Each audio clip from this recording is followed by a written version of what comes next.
Okay, now it's your turn. So we have been working on these word problems all week long, and now you are going to finally solve and check your answers with your estimations. So let's look at the problems. The first one says Leah has 6 bags of candy. There are 15 pieces of candy in each bag. How much candy does Leah have in all? We decided that our strip diagram was going to look like this, that our equation was 6 times 15 equals the total number of candy in all.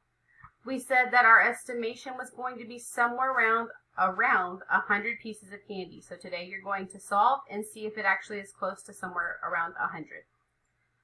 The next question that we have excuse me, says James has $187. His mom gives him $150 for chores for the month. How much money does James have in all? We said our strip diagram was going to look like this. That our equation was 187 plus 150 equals question mark, which is all the money in all. We said that our estimation after we did all of our rounding was going to be somewhere around $400. So today you're going to solve and check to see if your answer is somewhere around $400. The next question we have says Marco has $832. He spends $420 on a new TV.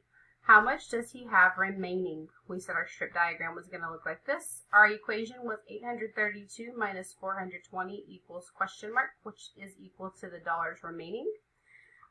We did our estimation and we used rounding to help us. And when we did, we said that our answer is going to be somewhere around $400. So today you're going to solve and you're going to check to see if our answer is somewhere around $400. Our final question says Debbie has 24 bottles of water. She shares them with herself and 3 friends. How many bottles of water does each person get? We said this is what our strip diagram is going to look like. That our equation is 24 divided by 4 equals how much water each person's getting.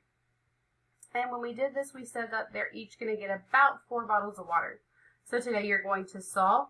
After you solve, you're going to check with your estimation to see if it is a reasonable answer. When you are completely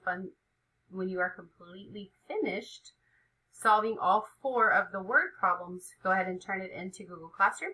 If you have any questions, ask your teachers. I'll see you later. Bye.